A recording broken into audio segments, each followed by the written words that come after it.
कधीच नाही चुकणार तुमचे फेवरेट टीव्ही शोज झी5 सोबत, तेही एकदम फ्री।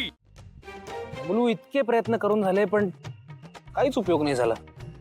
हो ना, या माझ्या सुपीक डोक्यात आहे ना आयडिया कशी येत नाही कळत नाही मला। आपले 1112 फॉर्म्युले फेल गेले बबलू। आता आपल्याला असं काहीतरी करावं लागेल ज्याने फायनली सारंग दादा आणि सावली वहिनी एकत्र येतील। मला मान्य आहे की त्यांचं लग्न जरा विचित्र सिच्युएशन मध्ये झालं, पण दोघेही खूप गोड आहेत आणि मला ना ते असे लांब लांब राहतात ते बघवत नाही। ते दोघं ना एकत्र आले पाहिजेत। मला जेन्युइनली असं वाटतं की एकत्र कधी येतील ना हे पाठीमागे बघ,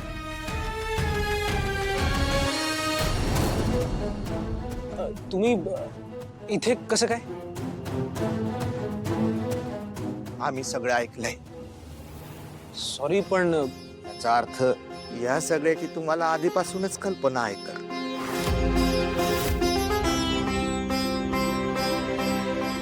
तुम्ही नक्की काय म्हणताय मला कळत नाहीये।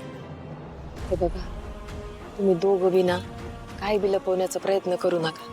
आम्हाला कळलंय सगळं, मी स्वतःच्या डोळ्यानं पाहिलंय। त्या दोघांमध्ये बी नवरा बायकोचा असायला पाहिजे ना, असं कुठलंच नातं नाहीये। त्यामुळे उगाच आमच्यापासून काही लपवण्याचा प्रयत्न करू नका, त्याने आमच्या मनात आणखीनच शंका वाढत।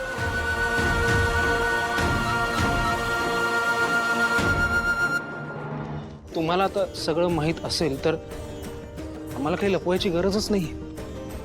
मलाही वाईट वाटतं की त्या दोघांमध्ये कुठलंच नातं नाहीये। मी तुम्हाला विश्वासाने सांगतो, सारंग दादा ना एक ना एक दिवस सावली वहिनीच्या प्रेमात पडणार। दोघांमध्ये करंट आहे ते असं आहे ना, म्हणजे एकमेकांना ना असं ओढतं, असं काहीतरी आहे। दोघं पण लय भारी आहेत बघा। मस्त बी तसंच वाटतंय। सावय बापू आणि साव याची जोडी साक्षात विठ्ठलानेच बनवली। तोच यातनं काहीतरी मार्ग दावल। वय ना, विठ्ठल साऊचा सखा आहे, विठ्ठल साऊचा सोबती। लावे जो दृष्ट जळो त्याची मती, विठ्ठल साऊचा पाठीराख आहे। म्हणून तर दोघांना एकत्र आणण्यासाठी आम्ही काही ना काहीतरी प्लॅनिंग करत असतो। असं वय, मग तुमच्या त्या प्लॅनिंग मध्ये आम्हाला बी घ्या। मग माझ्या अल्फाबेटा टीम मध्ये तुमचं स्वागत आहे।